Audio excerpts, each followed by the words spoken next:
Ang pinakamataas na pagpupuri, pagsamba, pagdadakila, walang iba kundi sa ating pinakamahal na Panginoon Jesus po lamang. Hallelujah! Dobling paggalang po sa ating beloved parents in the Lord.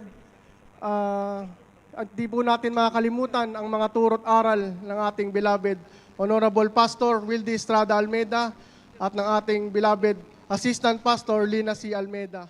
Pagbati rin po sa ating mga beloved children ng mahal na pastor at sa mga beloved preacher, beloved manggagawa, at sa inyo lahat ating mga beloved kapatiran.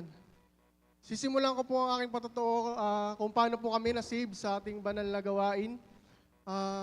Nung hindi pa po kami nasave po dito, ang aking beloved tatay po ay naglilingkod na rin po, kaso nga lang po sa ibang congregation.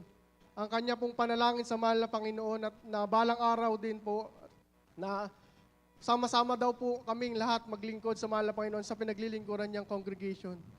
Subalit hindi po pala yun ang kalooban ng ating pinakamamahal na Panginoong Hesus. Hallelujah! Ginamit po ang aking beloved lola na may sakit po siya sa puso. Nasiran po siya ng beloved kapatid po ng aking beloved lolo. Noong araw na yon, ako po ay bata pa po at inaapoy po ng lagnat at hindi po makakain. Sabi po ng aking kapatid ng beloved lolo ko, papatunayan ko sa inyo na ang pinaglilingkuran naming Diyos ay buhay. Papanalangin ko siya sa pangalan ni Jesus, sa unang panalangin ng ating mahal na pastor. Pagkapanalangin po sa akin, instant healing po ang aking nakamit, mga minamahal. Amen. Hallelujah. Bigla po ako nang hingi ng pagkain. So yun po, nabuksan po ang isip ng aking beloved lola na sarado rin po sa paglilingkod sa isang dambuhalang relihiyon. Nagulat na lang ang aking beloved tatay, hindi pa po save ang aking beloved tatay noon, na umuwi po ang aking beloved lola na basa na po ang buhok. Yun po pala ay, nagpabautismo na po pala siya dito sa banal na gawain natin. Dito po yun sa Marikina Sports Center.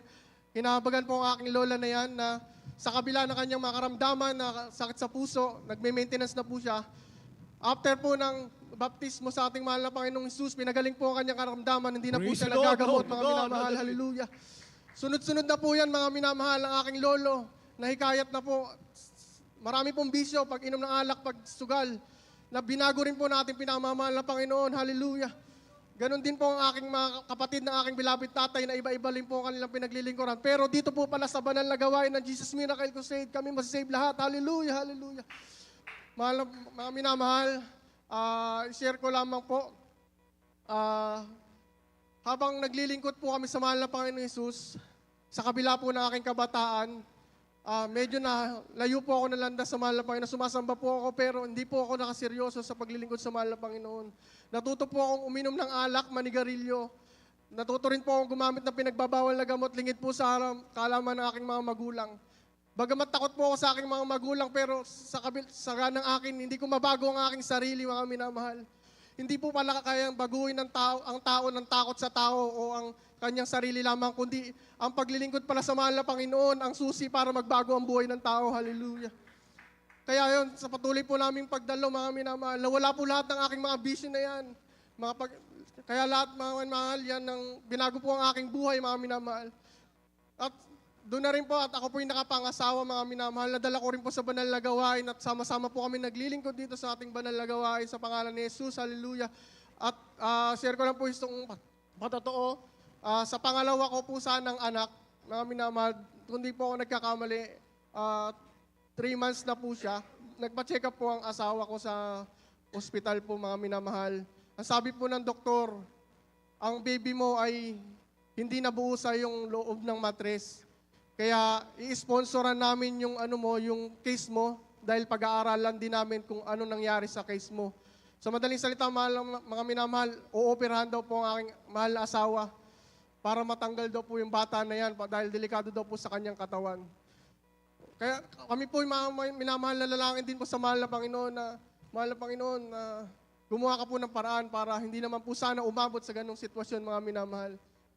Kaya sumunod po na check up po ng aking beloved wife, mga minamahal. Laking gulat po ng mga doktor, mga minamahal, yung baby po, bagamat nawala na po ang baby, nakakalungkot po, pero ang mahal na Panginoon, ang nag-alis po na yan, na walang operation po, mga minamahal. Hallelujah.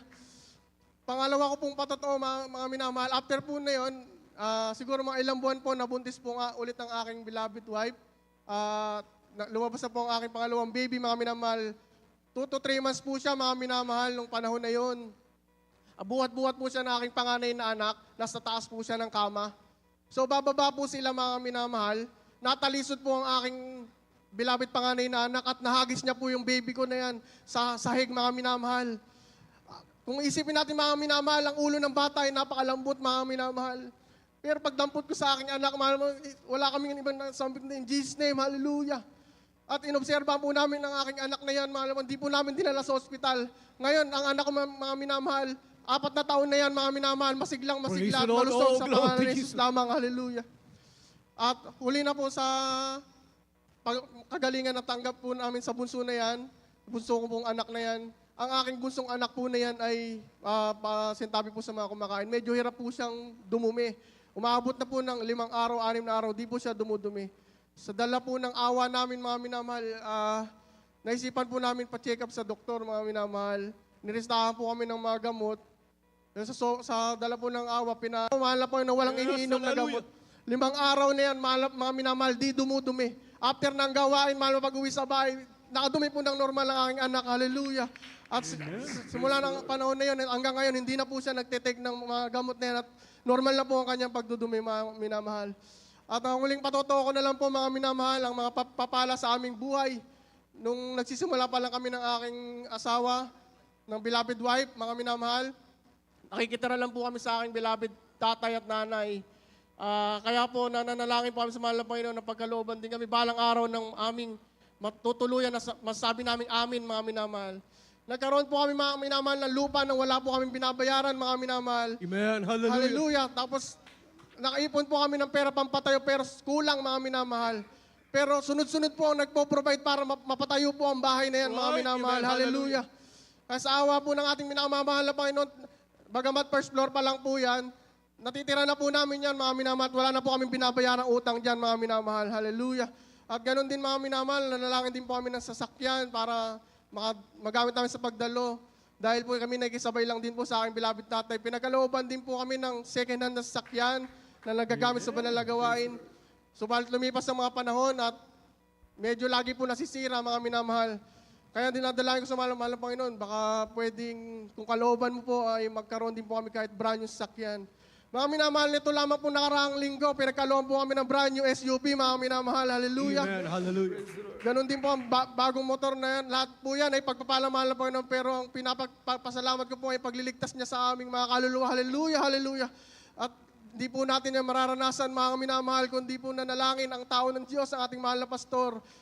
Di nagsawang nag-ayuno at nanalangin para sa atin. Sino ba tayo para panalangin, mga minamahal?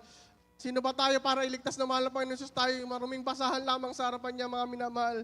Kaya hanggang dito na lamang po, mga minamahal, ang pinakamataas na pagpupuri, pagsamba at pagdadakila, walang iba kundi sa ating pinakamamahal na Panginoon Jesus po lamang. Hallelujah, praise the Lord.